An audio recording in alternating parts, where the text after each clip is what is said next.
antecedentes de la Constitución Política de 1991. Debemos concretar, previo a realizar comentarios sobre la Constitución Política Colombiana de 1991,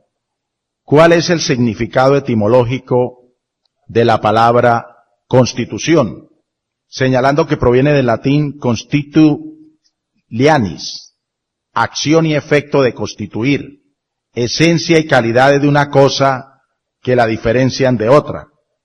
y en el significado enciclopédico de su relación con la ciencia del derecho, se le puede definir como el sistema de normas jurídicas, escritas o no escritas, que regulan la vida política de un país en sus aspectos más relevantes. Este concepto de ser escrita o no le da un dinamismo a las constituciones porque trasciende de la parte documental a la realidad circundante de un país, ya que refleja la organización jurídica tanto ideal como real de un Estado y por tanto la vida política del país o de la nación. La tradición jurídica señala como punto de partida en el mundo occidental de estos acuerdos de voluntades en una sociedad el de la Carta Magna de Juan Sin Tierra en 1215, cuando suscribe ese pacto con los terratenientes ingleses, que le ha valido a ese documento ser tenido en cuenta en la historia como la primera constitución escrita, a pesar de las reservas de muchos sobre considerar a este texto como una verdadera constitución. El constitucionalismo moderno nace a partir de la transición que vivió el mundo occidental a finales del siglo XVIII, con los acontecimientos trascendentales de la independencia norteamericana en 1776 y la Revolución Francesa de 1789, porque generaron el rompimiento del despotismo imperante por las ideas que evocaron para el mundo y que prevalecieron durante 128 años hasta la Revolución Rusa de 1917. De tal manera que la fusión de estos sucesos, afianzando el concepto de libertad política junto a la igualdad y la fraternidad entre todos los integrantes de la sociedad, son los valores sobre los cuales se construirá el constitucionalismo moderno. Los franceses se quejaban por la existencia de unas clases privilegiadas, el clero y la nobleza, que eran inmunes a los impuestos, la existencia de una maquinaria oficial inútil y la censura existente sobre toda iniciativa individual. En relación con los colonos norteamericanos, sus quejas se encaminaban a que estaban sujetos a un gobierno como el inglés, que se hallaba fuera de su territorio, que solo le otorgaba privilegios a sus connacionales, que se fortalecieron con el recaudo impositivo. Lo importante es resaltar que sin importar la modalidad de constitución, se convierten en cualquier país no solo en el orientador político de esa fase determinada de su devenir, sino que sirve de sello histórico para incorporar en su contenido el pensamiento y cultura de esa comunidad. Tal es lo que se observa si realizamos un rápido bosquejo a la evolución del derecho constitucional colombiano, y a lo largo de esa cronología podemos realizar la siguiente rápida reseña. Esa evolución se puede dividir en varias fases, como la de la independencia, la de la Gran Colombia, la República de la Nueva Granada, la de los federalistas y la centralista, incluyendo las reformas posteriores a esta última de 1886. La independencia. Con la proclamación de la independencia el 20 de julio de 1810, nuestro país optó por dos tendencias ideológicas: la centralista, representada por Antonio Nariño Álvarez, el gran precursor de nuestras ideas libertarias, bajo el Estado de Cundinamarca, y la otra de corte federalista liderada por el célebre jurista payanés Camilo Torres Tenorio, autor del Memorial de Agravios, representado en las llamadas Provincias Unidas de la Nueva Granada, con sede en Tunja. Sobresale dentro de esta fase la expedición de la primera Constitución Política en 1811, con la redacción de uno de los grandes impulsores del grito de independencia, Jorge Tadeo Lozano, con una combinación en ese texto de normas republicanas y tendencias federalistas. Esta diferencia ideológica se extendió también al campo de las armas y originó la primera guerra civil en Colombia, 1811, entre centralistas y federalistas, es decir, Nariño contra Torres. Es célebre la batalla de Ventaquemada y la fallida toma de Bogotá por parte de los federalistas. Creación de la República con la Gran Colombia, 1819-1830. El segundo gran paso constitucional se da después de que el país obtiene definitivamente la independencia con la batalla de Boyacá en el puente sobre el río Teatinos, el 7 de agosto de 1819. Se convoca la primera asamblea constitucional en la ciudad venezolana de Santo Tomás de Angostura, hoy Ciudad Bolívar, originando la Gran Colombia, que estaba conformada por Venezuela, Ecuador y nuestro país, incluyendo Panamá, que se separó el 3 de noviembre de 1903. La Gran Colombia, como estructura de Estado, se vino a concretar 2 años después, con la Constitución de Cúcuta de 1821. El país durante esta época estuvo dirigido por el presidente Simón Bolívar y el vicepresidente Francisco de Paula Santander Omaña, el Gran Santander, el hombre de las leyes, el colombiano más importante de la historia. Posteriormente, en 1828, se intentó reformar la Constitución mediante la Convención de Ocaña, pero desafortunadamente las pugnas continuaron, esta vez liderado cada bando por Santander y Bolívar, convirtiéndose este último con su decreto supremo en un hombre autoritario, lo cual produjo el atentado contra su vida en la conspiración septembrina. República de la Nueva Granada, 1830-1858. A través de esta Constitución de 1832 es que el país fija casi todos los límites territoriales y se demarca en su nueva mayoría el actual territorio nacional.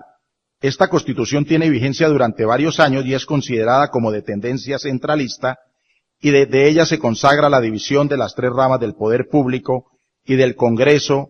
en Senado y Cámara de Representantes. Tuvo su nacimiento aún en vida de Bolívar con la celebración del llamado Congreso Admirable a mediados de 1830. Confederación Granadina 1858-1863. Con esta Constitución se le cambia no solo el nombre al país, sino también su tendencia política, porque pasa a un régimen federal, es decir, donde cada división territorial tiene cierta autonomía para tomar algunas decisiones, y es así como el país se divide en 7 grandes estados soberanos, que representan hoy en día a las principales regiones de Colombia: Antioquia, Bolívar, Boyacá, Cauca, Cundinamarca, Magdalena y Santander. Los Estados Unidos de Colombia. Esta fase va de 1863 a 1885, ya que a finales de ese año el bando vencedor conservador comenzó a elaborar la posterior Constitución con el Consejo de Delegatarios. Se confirmó entonces en 1863 el régimen federal bajo el liderazgo del político y militar caucano Tomás Cipriano de Mosquera. Esta Constitución fue aún más liberal que la anterior, lo que produjo la reacción de los centralistas, que se hacen llamar conservadores, lo que ocasionó la primera guerra civil y la terminación de esa Constitución creada en el municipio de Río Negro, Antioquia, para dar paso en 1886 a la ideología totalmente contraria. Los Estados Unidos de Colombia fracasaron porque esa Constitución fue demasiado tolerante, ya que consagraba numerosos derechos y pocos deberes. A manera de ejemplo se debe citar que la pena máxima era de 10 años para el delito de homicidio, por lo cual fue calificada a nivel internacional como una Constitución hecha para un país de ángeles y no de hombres. La República de Colombia. Como consecuencia de la victoria de los conservadores en la guerra civil de 1885 contra el gobierno liberal federal, se origina un cambio total en la estructura política colombiana, porque asume el gobierno el partido triunfante que establece la famosa Constitución Política en 1886 a través de sus principales líderes, como lo fueron Rafael Núñez Moledo y Miguel Antonio Caro Tovar, quienes dan la primera orientación conservadora centralista a la Constitución, con una preeminencia de la religión católica y en donde además se realizan otras modificaciones como las siguientes. Al ser un gobierno centralista se establece un sistema unitario, de tal manera que la soberanía reside exclusivamente en el gobierno nacional y, como su nombre lo indica, se unifican las leyes. El ejército es nacional, en donde el gobierno desde la capital dirige y conserva todo el orden general, tanto a nivel central como en todas las divisiones territoriales. De igual manera, se cambian las divisiones, pasando de estados soberanos a denominarse departamentos a semejanza de Francia. El periodo presidencial, que en la anterior Constitución Federal era apenas de 2 años, se aumentó a 6.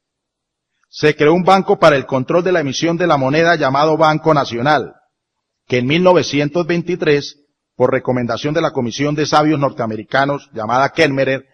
se convirtió en el Banco de la República. Esto se hizo bajo el gobierno del señor Pedronel Ospina Vázquez. En segundo lugar, se cambiaron las divisiones, como lo habíamos dicho, de estados soberanos a departamentos. Reforma de la Constitución de 1886. Existieron varias reformas a esta carta política, pero podemos señalar como importantes las siguientes. La primera de ellas, la de 1910, que redujo el periodo presidencial de 6 a 4 años, como aún hoy en día se mantiene. Se abolió la pena de muerte. Se suprimió la figura del vicepresidente, que se retomó con la Constitución de 1991. Permitió el voto directo de los ciudadanos en elecciones, llenando algunos requisitos como la mayoría de edad, sexo masculino y además poseer bienes inmuebles. Esta reforma se hizo bajo el señor conservador, pero dentro de un movimiento llamado Carlos C. Restrepo. Posteriormente, la Constitución se reformó en 1936 bajo el gobierno de Alfonso López Pumarejo, en 1945 con la presidencia de Alberto Lleras Camargo y en 1968 con Carlos Lleras Restrepo, primo del anterior. Y además hubo una modificación especial en 1957. Se considera la más trascendental la de 1936, porque cambió el modelo de la hegemonía conservadora, que duró políticamente hasta 1930, por un concepto liberal de Estado como benefactor o intervencionista para proteger a las clases más débiles, incorporando el concepto de función social de la propiedad, proclamando el derecho a la huelga y la libertad de conciencia y de cultos. Es el legado que dejó un hombre de espíritu innovador y visionario llamado Alfonso López Pumarejo. La de 1945 la realiza otro excelso liberal de fina pluma, Alberto Lleras Camargo, terminando el último año del segundo gobierno de López Pumarejo, en razón a la renuncia de este. Cabe destacar de esta reforma que buscó readecuar las instituciones estatales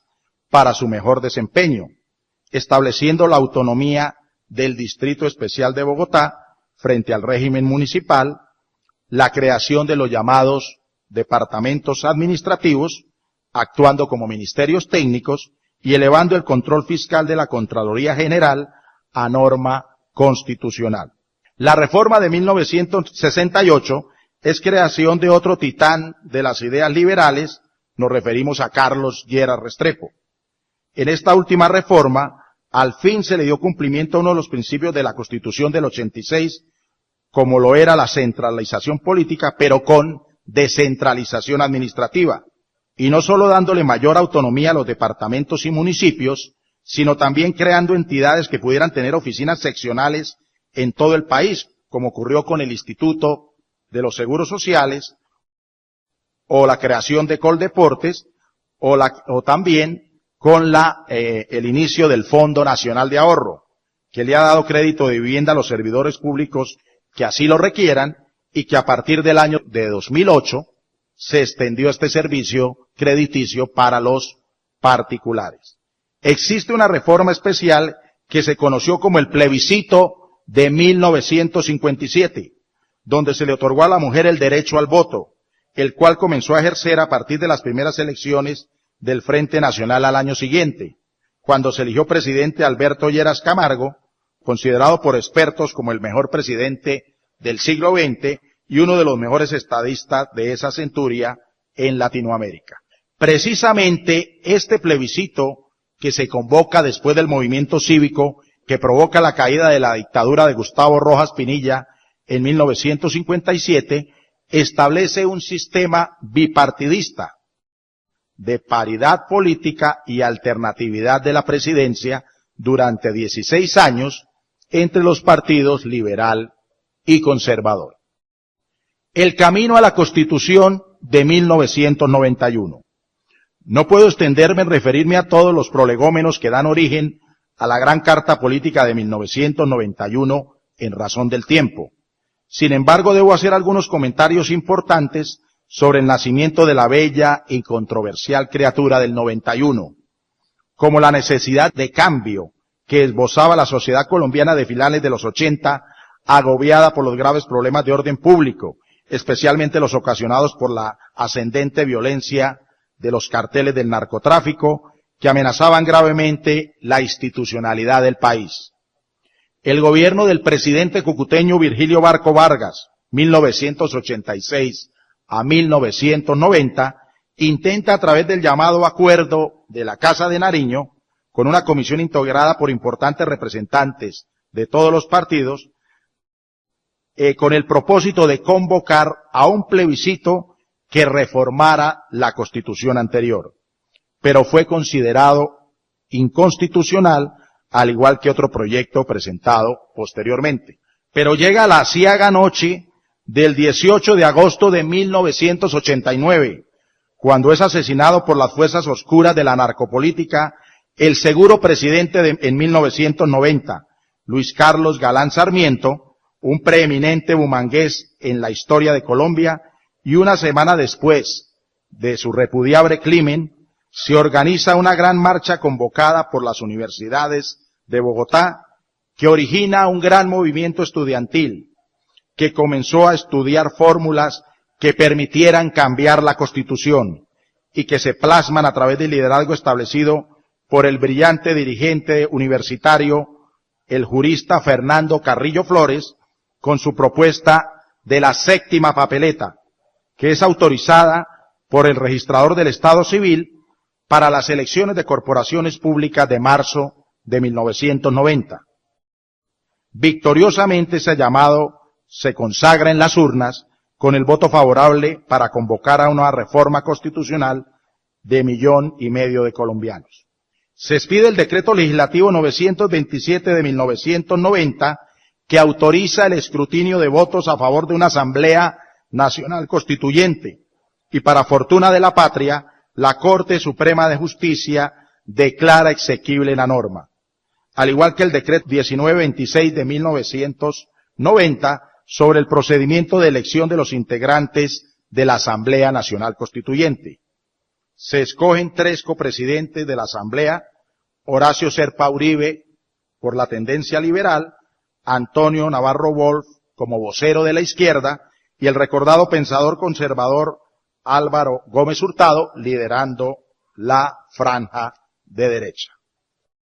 Como corolario de estos antecedentes debo señalar unos fragmentos de esta magnífica pieza de jurisprudencia constitucional que le da vía libre al nacimiento de esta Constitución que cumple 20 años, actuando como vigía, orientador y protector de los colombianos. Abro comillas. Cada jurista presumirá que el orden antiguo ha cesado de ser válido y que todas las normas que son válidas dentro del nuevo orden reciben su validez exclusivamente de la nueva Constitución.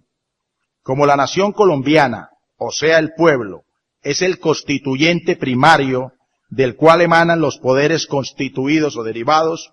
puede en cualquier tiempo darse una constitución distinta a la vigente hasta entonces, sin sujetarse a los requisitos que ésta consagraba.